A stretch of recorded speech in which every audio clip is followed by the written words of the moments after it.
When the foreman snapped his clipboard shut and called my name, dawn was just an ugly gray smear against the rusted glass. I knew, somehow, in the awkward shuffle of boots and coughs, that he'd picked me. Maybe it was the way he wouldn't look at me, just tugged at the cheap collar of his shirt. "Eduardo," he said, projecting through the rattle of the stamping machines. "No need to come back tomorrow. Union says we're downsizing. Sorry." That word, sorry, hit with a metallic taste. He wasn't sorry. Not for the years I'd spent loading crates alongside men twice my age. Not for the cough that stuck around all winter. Not for anything. I wanted to say something, but my voice curled into a tight fist in my chest, alongside everything I'd been swallowing for years. I punched out for the last time, knuckles slick with sweat. On the street, trucks howled past, sending billows of exhaust into the pale light. There was no sunrise, only the blurry bus-streaked blue of São Paulo waking up. My lunch tin clattered empty against my thigh as I walked home, and I thought about how I'd tell my mother. She'd try to hug me. I hated when she did that. Truth was, I hadn't belonged on the factory floor for a long time. The other men, arms stained black from hours at the press, caught snatches of my sketches, little storyboards torn from scrap packaging, doodled out in between shifts. They saw my headphones and the battered Canon in my lunchbox. They'd laugh, "O cineasta," and I'd just grin and say nothing, because answering would make it feel real. I'd hear their jokes in the changing room. "He films his shoes, maybe one day Hollywood calls." They'd roar. My laughter stuck in my throat. At home, my mother hummed over the stove. She didn't look up when she spoke. "You're back early." I pressed my hand against the tile, felt the cold seep in, and wondered how she always knew. She turned eventually, her hair pulled back tight. Her eyes, sharp when she was worried, softened a little.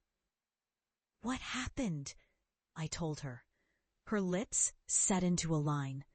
"You always wanted out of that place," she said, as if that was comfort. I stared at her hands, hard from years at the laundry. She reached for my shoulder, gentle, and I let her. "Maybe now you can find something serious," she said quietly, as if reading from a script she'd memorized after my father left. I knew she meant it with love. Still, it stung, worse than being shouted at. My brother, Mateus, was already up, spooning Nescau into a chipped mug. He grinned. "Got sacked, huh? Maybe the next Tarantino," he smirked, slurping loudly. "At least you can film your misery now. Just don't let Mai see you sulking around the market." I didn't answer. If you answer, you lose. That afternoon, I walked along Avenida Sapopemba, watching people crush past. São Paulo is full of ghosts between the buses and endless errands. Everyone's busy, too busy for daydreams. I ducked into a LAN house and checked the job sites, but the listings all asked for experience I didn't have or certifications I didn't want. I sat at the cracked computer, cursor blinking, and opened a folder I'd guarded for years. Rough scenes, stitched with borrowed audio and jumpy cuts. Scripts rewritten 100 times. One short film, 4 minutes long. Shot at midnight with light from a borrowed lamp. I watched it again, even though it made my stomach turn. The acting was bad, the sound worse, but it was mine. I dragged it to the festival submission form, heart thrumming. Some small indie festival I'd seen online, accepting shorts by newcomers. I hesitated at the entry fee, did the math in my head, could skip lunch tomorrow, sell the headphones maybe. I pressed submit. Days passed and turned into weeks. My family thought I went job hunting. I left early, came back late with mud on my shoes and lies on my tongue. Mostly I filmed and edited. Neighborhood kids watched me set up shots with a pair of mugs and an old lamp, mimed car chases with broken toy cars, whispered stories in the broken Portuguese of the block. I paid them with pão de queijo and 5 reais coins. I felt alive until I went home. One night at dinner, Mateus poked me. So when do we see you on TV, Eduardo? Gonna invite the family to the red carpet? My uncle, who visited sometimes, snorted. Only cameras he'll hold are security cameras. Don't waste your energy.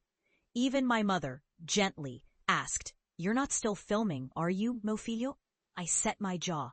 "Yeah, I am." Long looks, silence, knives scraped across plates. That rage, I felt it then. Not loud, not explosive, but a coil that tightened until I wanted to scream. Instead, I excused myself, walked the cracked hallway, eyes stinging. I wanted distance from my own family, from their certainty that nothing I touched would matter. The festival emailed me a sentence that would change my life. Selected for screening. I read it twice, 3 times. I wore the secret like armor. The screening was in a small cinema on Augusta, downtown 50 seats maybe. It didn't matter. They wrote my name on the lineup. I called no one. I went alone, hugging a threadbare jacket close, picking at the peeling leather. When I walked inside, the other filmmakers were well-dressed, confident. They sipped wine, showed off phones, spoke fast and loud. I drifted at the edge, clutching my USB drive and looking at my scuffed shoes. During the projection, my film stuttered and shook. The acting was bad. Of course it was. It ended. There was a heartbeat of silence, then a polite clap. Afterward, a woman from another film, the only one who looked at me, smiled. "Funny," she said. "Sad, too. You should send it elsewhere." My heart slammed in my chest. It was the first time someone didn't laugh. Months passed. I submitted everywhere. Rejection emails lined my inbox. Some never answered. But sometimes, just sometimes, a small festival would say yes. I made more shorts, each better, each rawer. My bedroom was cluttered with batteries and scripts. My bank account, a joke. My mother stopped asking. My brother moved out, started working with my uncle's delivery business. Family birthdays passed. I didn't come. Years bled by, films stacking in cheap hard drives, until a call came from a festival in Curitiba. A jury prize, they said. I stared at the message, breathless. I ran to the bathroom, locked the door, and stared at the peeling mirror. "You did it," I whispered, and for the first time, I wept. Suddenly, editors called. I was asked to consult for ads, to shoot indie music videos. The calls got bigger. People in São Paulo I'd never met wanted to talk, to hear my ideas. Money eased. I moved across town. Small flat, nothing fancy, but mine. I could pay for lunch now. The urge to prove myself burned white hot.